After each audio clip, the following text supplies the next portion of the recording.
Well, welcome back to Creepin' Weird. I guess I'm going to take the reins. Oh, I'm supposed to start. Well, we got a new setup. So I have my new desk because I will be working from home after training.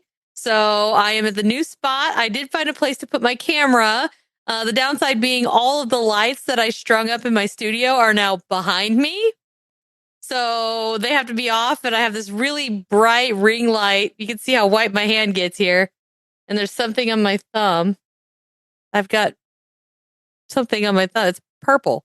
I don't know, but we're good to go. We got Miss Liss here rocking it out. She's got her cat ball going. I got my cat ball going. I've got my alcoholic beverage. So we're under the influence. This is going to be a good time. I'm drinking Polar Diet Orange Dry. I got Mike's Hard Lemonade and it's delicious. Oh my goodness. So I went to Taco Bell today. Why? And I don't normally go to Taco Bell, but me and my boyfriend decided that we went to Taco Bell.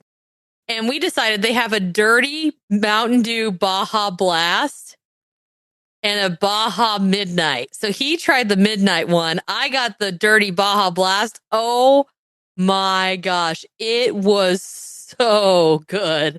Like, so good. Why would you go to Taco Bell? Everyone has diarrhea when they go now. Well, so far so good. Okay. What is the dirty one? Most people I know Just have ice cream or something in it? I don't know. It's almost like it's like got almost like a cream soda tinge to it. Oh, it is like I'm tempted to go out and get me another one. It was that good. Do you know I've never tried a Baja Blast? Oh, girl. Let me tell you, start off with the Baja Blast that's dirty. We like them dirty over here because let me tell you, it was so good. Like I can still taste it in my mouth and I'm like craving one so bad now. We might have just got an addiction started. This is how addictions start. It was so good. But anyway, take it away, Miss Liss. This is a Liss-A-Sode this week. It is. And I am doing, because you said you wanted some dark history. Oh, yeah. So. I had since nobody else is recommending anything, listeners, I decided to recommend something. Nudge, nudge. Wink, wink.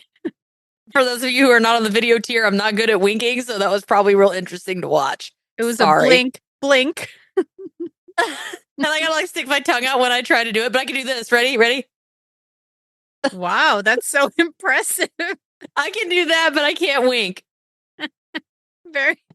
So a while ago, I covered Mary Mallon, or Typhoid Mary. Yes. We went into how she was forcibly tested on. It made me think of what other weird human tests have been done on humans. No freaking way. Are we going? Oh, yeah, I am in. Which one do you think it is? Oh, I don't know. Which one is it? I thought we were going to do like a montage of like a short bunch of different ones.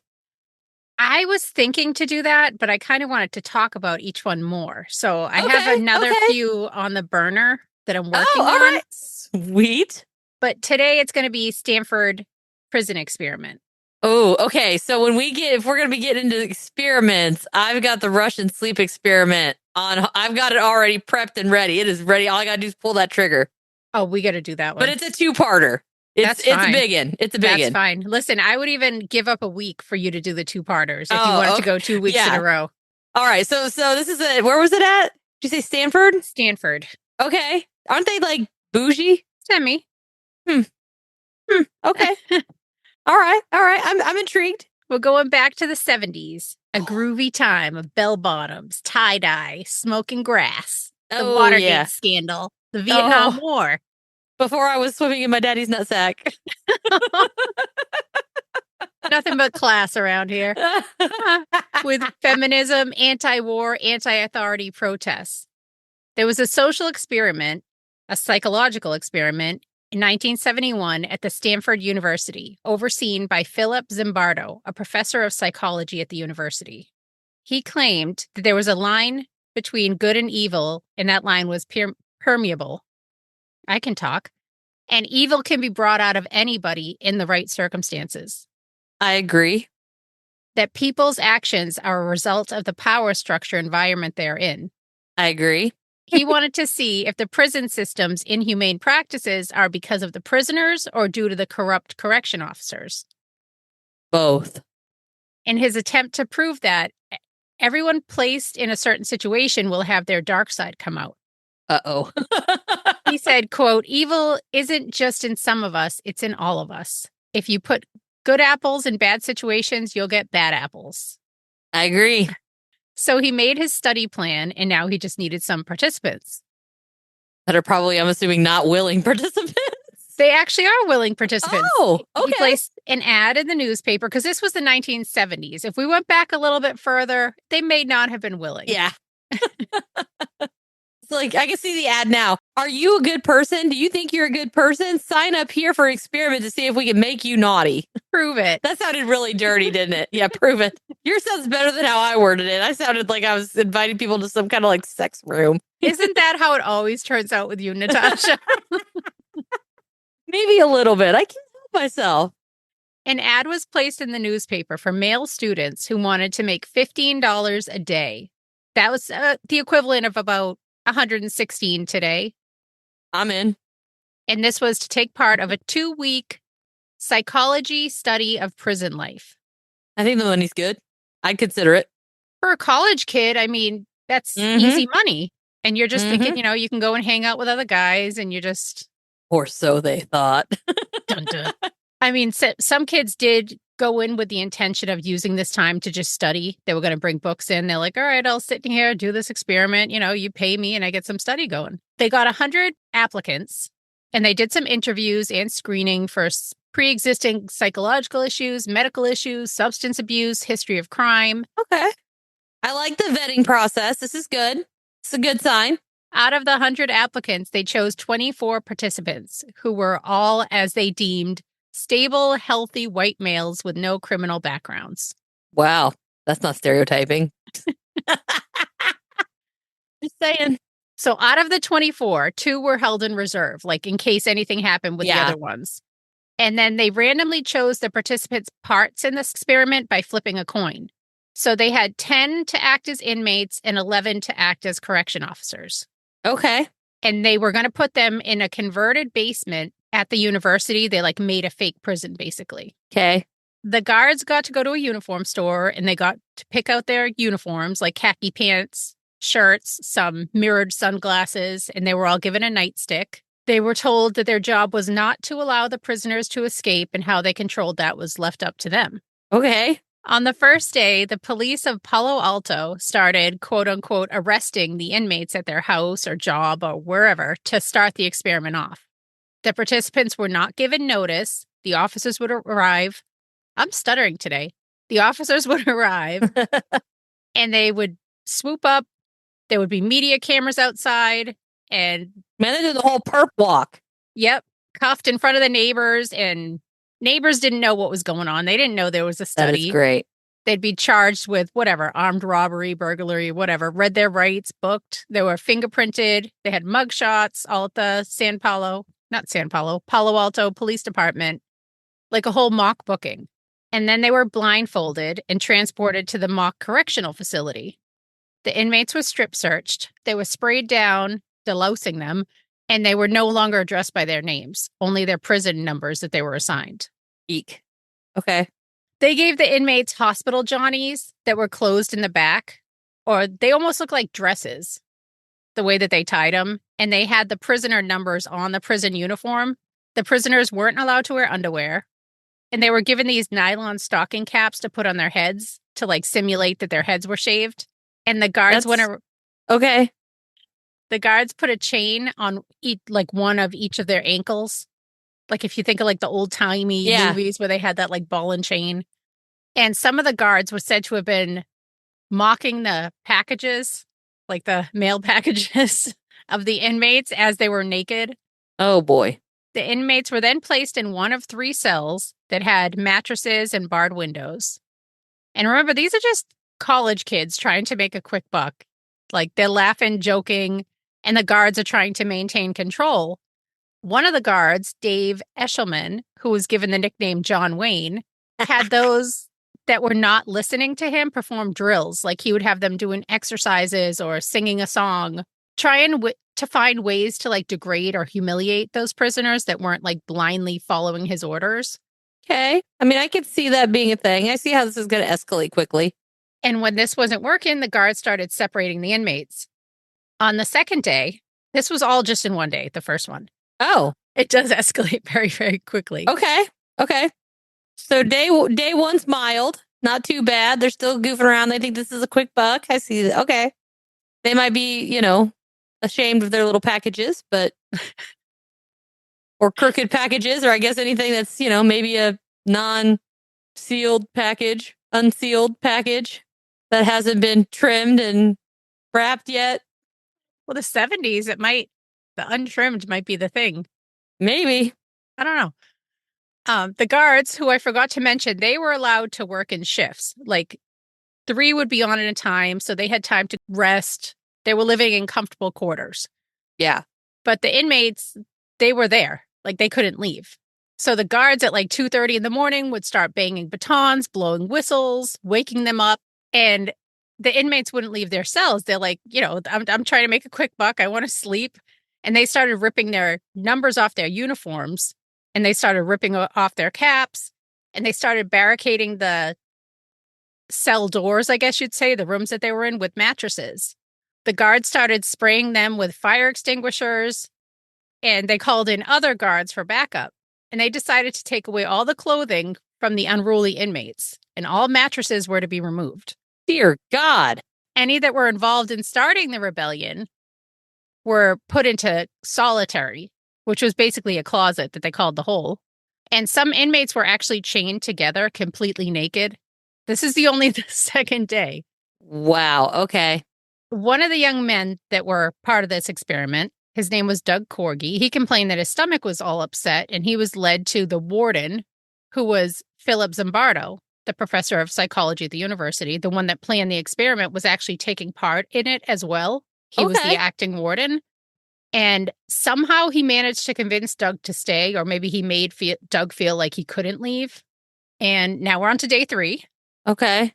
The treatment of the prisoners by the COs, or I guess guards, escalated. And to dissuade any further non-compliance, the guards kept the end. We didn't do our pre-ritual shakeout. That's the problem. We didn't. Mid shake. Mid shake. The guards separated the inmates, or the 3 that were less involved with that rebellion were given rewards. By rewards, I mean they could keep their clothes, sleep in beds, and eat food. Oh, well, that's basic human needs. Okay. After 12 hours had passed, the guards would switch out those that were quote unquote rewarded for another 3.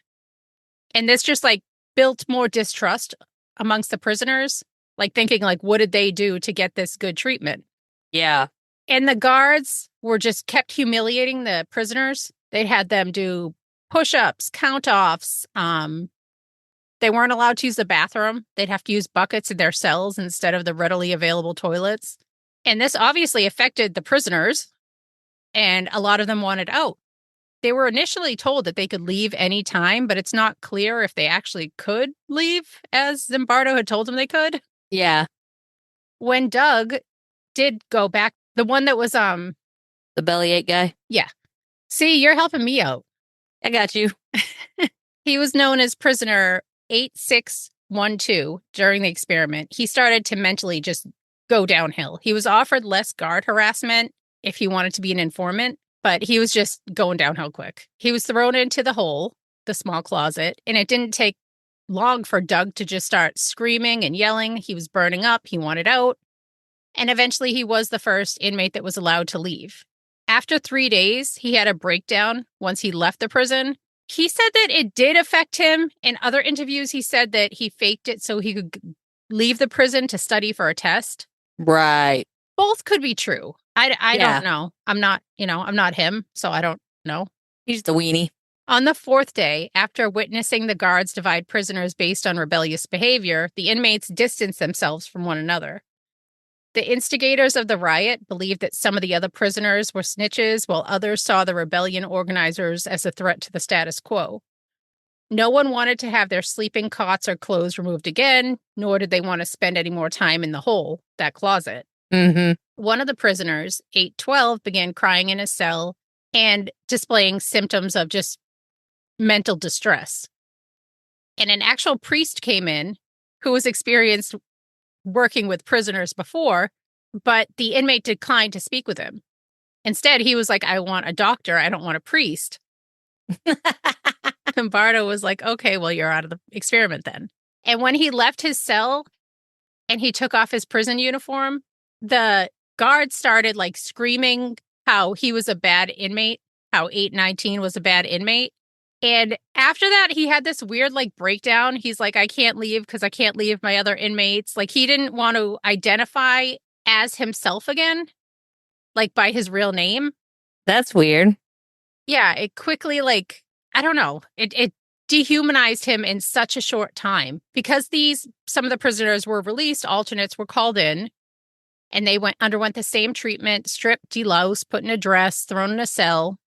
And then that guard, John Wayne, the more aggressive guard, was still forcing inmates to do exercises or sing songs, just trying to break them down. And these inmates are beyond sleep deprived, while the guards are only working 8-hour shifts and then taking sleeping, refreshed, clean clothes. On day 5, it was visitation day. This was when friends and families could come and visit the prisoners. Mm-hmm. But their excitement changed to annoyance after Zimbardo and the guards had them sign in, and then they just had them waiting there for a very long time. Zimbardo went and sat down with each family member to talk about the prisoners. And when the families would ask how their kin were doing, Zimbardo would be like, oh, they're tough. And they're like, but are they eating? And they're tough, you know. Oh my gosh. Many parents were planning to contact attorneys to get their kids out, and they were restricted to only 10-minute visits, with 2 people being allowed to visit an inmate at a time while the guards were there watching. After the visits, a rumor went around the prison that number 8612 was on his way back to the prison to break them out. He was going to break out all of his fellow prisoners. Jailbreak. Instead of investigating the rumor, Zimbardo and the guards concerned themselves with protecting the prison and ensuring none of the prisoners could escape. He just went like into lockdown mode. During this time, Zimbardo's colleague, Gordon Bauer, arrived to see like what was going on. He questioned, like, why are you part of the experiment if this is your experiment? Zimbardo got very upset and pushed him out. Mm-hmm. The friction between the guards and the inmates was still growing. One of the inmates had enough and tried to get out of the experiment by having a hunger strike. And the guards actually tried to force feed him unsuccessfully. Force feed. That's fantastic. The inmate was thrown in the hole where he thought he could sleep, but the guards were like, yeah, we're not going to have this. They had the inmates take turns just banging on the door to keep him awake. That's a dick move. And they said, like, if you didn't do it, then they're going to take their sheets and more things away. A psychologist visited the controlled prison and saw how bad it had gotten. And on day 6, after hearing his colleagues' complaints and seeing the increased hostility from the guards, Zimbardo gathered all the participants and let them know that he was shutting down the experiment on the 6th day. This was over a week early. He did meet with the participants, the guards, and the prisoners separately, then all together to discuss the experiment, even those who had left early. By day 7, the experiment was over. The building that the day before was a jail was now turned back into just a basement of the psychology building, and Zimbardo began compiling his data. They all failed miserably. After a couple of months, Zimbardo received prisoner number 416's recollection of his time spent in the hole. The prisoner said, I began to feel that I was losing my identity, that the person I called Clay, his real name, the person who put me in this place, the person who volunteered to go into this prison, because it was a person to me, is still a person to me. I don't regard it as an experiment or a simulation because it was a prison run by psychologists instead of run by the state. I began to feel that the identity, the person that I was, that had decided to go to the prison was distant from me. It was remote until I finally wasn't that. I was 416. I was really my number. In a week? That seems kind of like these kids are just a bunch of wussies. You think? I haven't been in that situation, but if you look into like white room torture and how people say like you can't stay in a white room for more than whatever or else you'd go crazy. Yeah, I guess I could see that. I haven't been in that situation, but I feel like that is a short time. but I don't know. Yeah, I mean, I've never been in that situation either, but I just feel like with some of the stuff that people go through, I feel like it takes longer than a week to get that bad, unless you just are mentally not strong. Somebody lied in their intake form. When the general public heard of what Zimbardo had done, it was viewed as unethical, and many questioned his methodology. Yep. There were many moral issues, and the bias in his experiment, probably the largest issue, that Zimbardo was running the study and part of the study, as he was acting as the prison ooper. What did I just say? Prison The ooper. warden. I was trying to say prison superintendent warden, but somehow it became ooper. The prison ooper. The pooper. The prooper. There we go. So messed up. Okay. But because you can't be part of an experiment and still be objective. Yeah. The study was all over the media. Zimbardo wrote a book, and his study is in tons of psychology textbooks to this day. He maintains that the study captured the balance of power in the penal system and how people can disregard their own beliefs when given power. There is a History Channel documentary that's great, and a lot of those who took part in the experiment speak on it. So if this case interests you, I definitely suggest watching that, and you can hear firsthand how they feel about it. And where's it at? Where can you find it? The History Channel. There's a documentary. Channel? Okay. Yeah, it's called I think it's just called the Stanford Prison Experiment, or the Stanford Experiment. Okay. So now that I'm done rambling, get into it.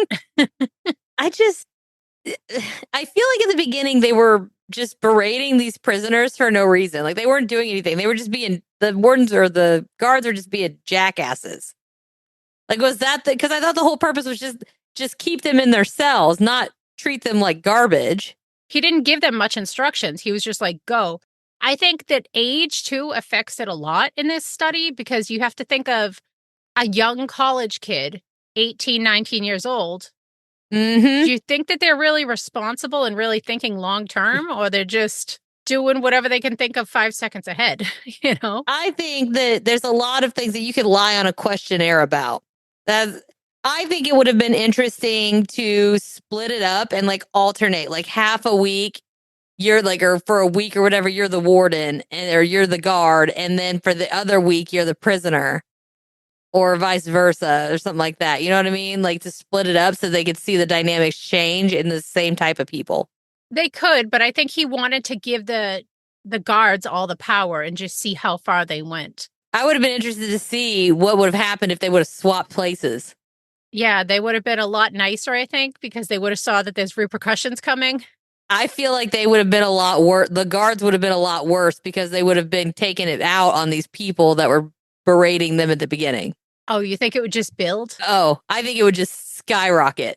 I was thinking the opposite. Like, okay, I'll be easy because I know next week I'm going to be in that situation.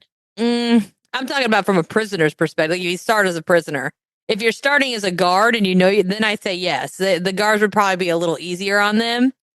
But if they weren't, then the next week, the new guards would be just awful.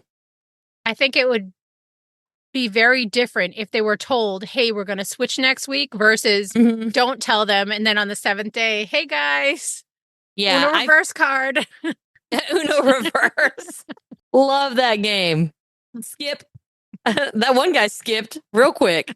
Who gets the wild draw 4 card? Those are the worst. The guy that got his wiener insulted. Yeah, the little wiener guy.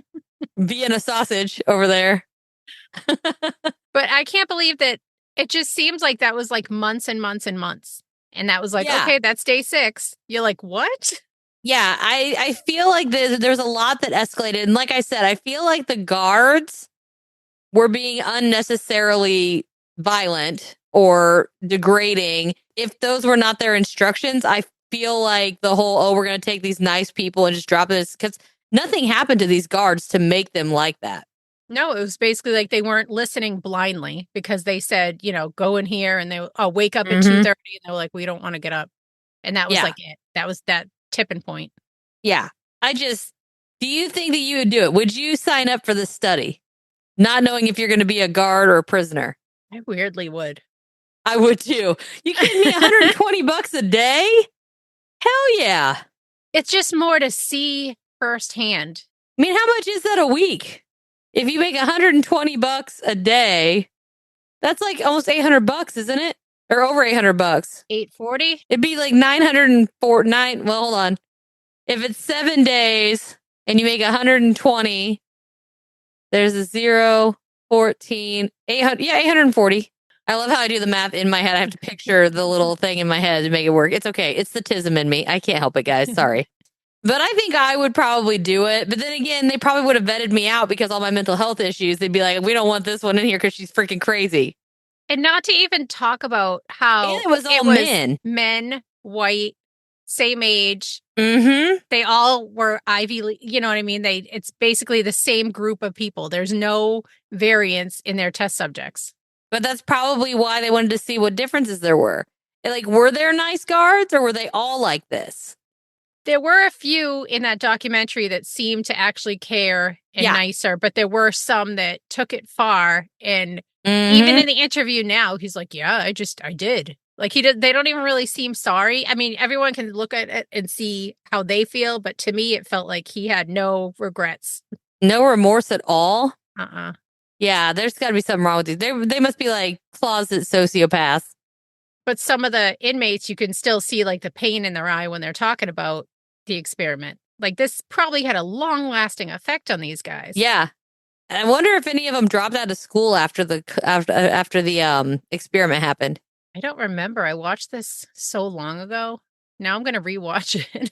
I might have to put it on later. I mean, I need something to watch whenever I'm just relaxing and like, so you know what I mean? Like unwinding and stuff like that. Lately, I've been on a Harry Potter kick. I've noticed I get the same amount of sleep every night. And I know because I start the first one and I lay down and go to sleep. And I wake up it's at the end of the third movie. I wake up. Always. It's always that time. And I wake up and then I usually go back to sleep. And then for whatever reason, it doesn't play 4, 5, and 6. It goes to like Shrek 2. So then I go to sleep. I fall back asleep and I wake up and it's at the same spot. It's like I wake up in the exact same spots in every movie. It cracks me up. It's like I'm getting the exact same amount of sleep every night. I've been waking up at 3:33 every night and I hate it. I look at my phone and last night I didn't want to look. And then my phone kind of lit up and I looked and I saw the same number and I said, ew. Yep. It's around 2 or 3 o'clock. Sometimes it's like 5 o'clock when I wake up, but usually it's like 3 o'clock. Mm-hmm. Because you got to think those movies are what, like 2 hours a piece? And I'm waking up at the end of the third one. I can't sleep with the TV on. So I didn't used to. And then my boyfriend got me trained. No, he hates it. He hates what I say. Let me rephrase that. I got used to it when he stayed with me because I used to sleep. Like I would leave the TV on for him and I would put my headband on and listen to music. Mm-hmm. Like this certain Hertz. And that would put me to sleep. But then I was like, I hated to keep doing that. And you got to make sure it's plugged in and all this crap. So I adjust the brightness down as low as I can. But it has to be a show that I don't want to watch. It's got to be something I've seen a million times or it won't work. Otherwise, I'll stay up watching it all night. I still can't.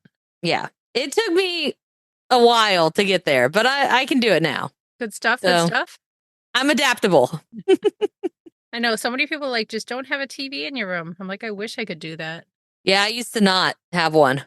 And then for a while, right now it's the only TV I got because the one that was in my room died.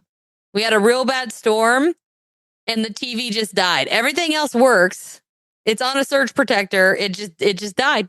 So you have to have like a marketplace, right? Everyone's always getting rid of TVs on there for free. Yeah, I had somebody tell me that, but I feel like somebody would put a broken one on there just for like to try to get rid of it. And I'd end up with a broken TV that I then have to dispose of because they're electronic and you can't just throw them in a dumpster.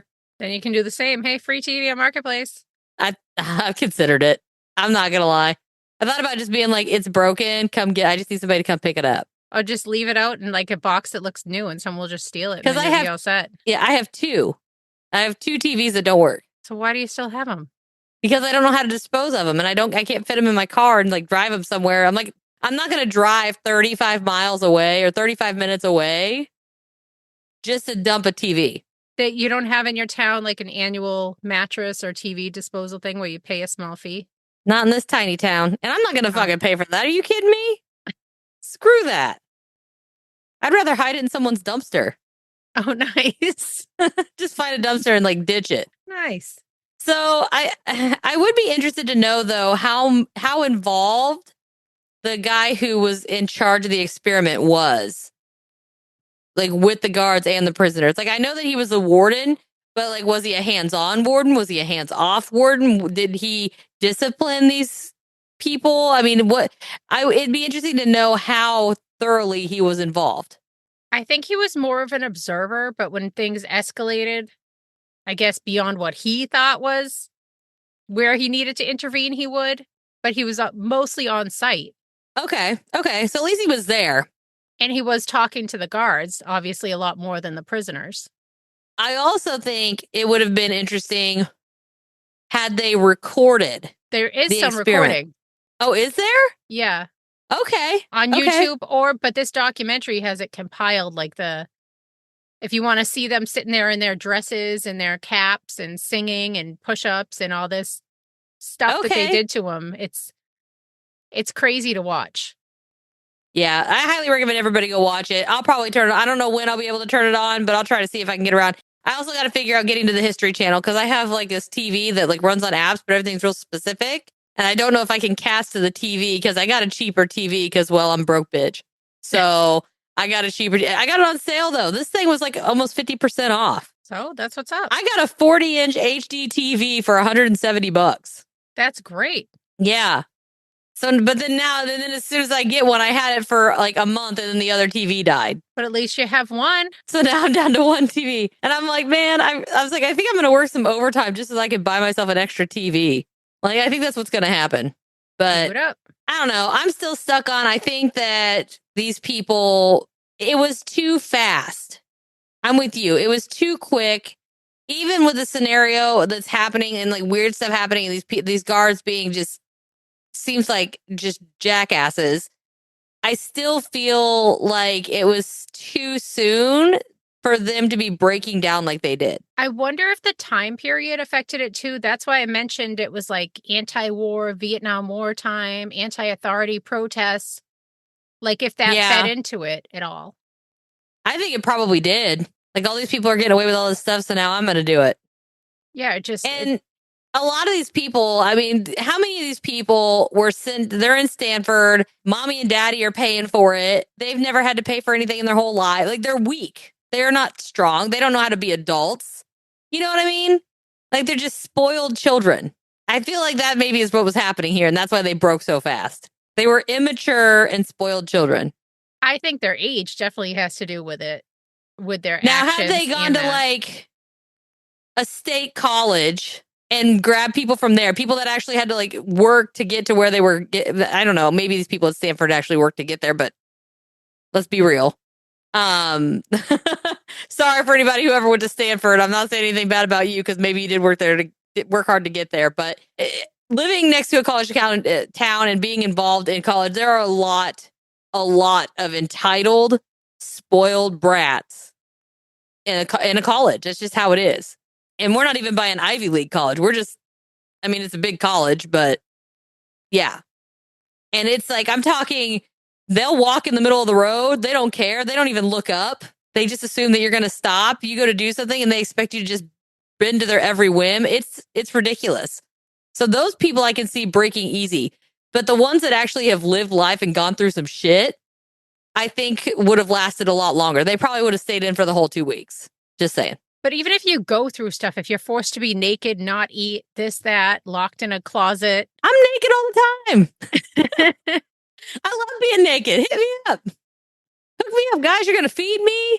I get to be naked? I would like to keep my bed, though. And as long as I'm behaved, I get to keep my bed. And no food? That would be an issue for me. Yeah, I would get kind of hangry. You can ask the other half about that one. He always knows because he'll be like, oh, she's getting hangry. We better hurry up and find some food. Hurry up. Hurry up. At the moment I start going, food? I'm hungry. He's like, oh, shit. Let's kick it in Snickers at your head. We got to find some food. Stat. You just have cheese slices slapping your face. We need a burrito. Yeah. Oh, good Lord. So many jokes that I could make there. I'm trying to behave myself. I've got to get used to a job where I talk on the phone all the time, so I've got to be very careful what I say. And I have a feeling I'm scared to death I'm going to slip up and get fired. Well, don't do that. Well, I'm hoping I don't. But yeah, I've got to drive. It's rough. But yeah, that's my 2 cents on the experiment. I think that the concept of the experiment was good. It had potential. I feel like it was not executed properly. Not at all. Like the ones they had, oh my God, I cannot remember the guy's name. I am so sucky with names. But where you would have 2 people and one person was administering like a test, it would have to shock the person on the other. They couldn't see the other person, but they had to shock them. And they were like faking the sound. Well, sometimes they weren't, but most of the time they recorded people screaming and the people were still hitting it because they were told to do so. I feel like that had more to do with what this guy wanted to show than what he actually did for his experiment. But I feel like the potential was there. It was just not executed properly. 100%. Yeah, the no rules and the not really restricting what could be done and him being part of it were all huge, huge problems. And the young white men all together, same group, that shows nothing. Well, I can see if you're trying to prove that good people can be bad and good, whatever, they're always going to be in a bad situation, then you want everyone to be identical because you want to see how many people cave under the pressure. And you would have to have people that are identical or seemingly identical to get the results. So I understand what he did. I just don't think that he did it correctly. I would think the opposite, that to get actual results, you'd have to see different groups of people and do multiple and have. I get him 100% on why he did it. Ages, ethnicities, all together. But then you won't be able to say a certain type of person could be a certain way because you'd have such a variety. It's like hunting a serial killer. If you've got a serial killer that doesn't differentiate between gender or age or appearance or ethnicity or whatever, they're a lot harder to find and you can't profile them because they're not sticking to a thing. But if they are like Dahmer and is primarily, gay men, that's kind of, it's vague, narrow up there, but, or people like Bundy who had a certain type, then I just feel like if you want to know what a certain type of person is going to do, you have to have a bunch of different people that are the same type of people. Well, otherwise, you won't be able to know how accurate it is because that could be, say it's a one-off person. You wouldn't have a consistent base of information to tell you this type of person is going to react this way. But his theory was that anybody can. So if it's that why is Siri turning on?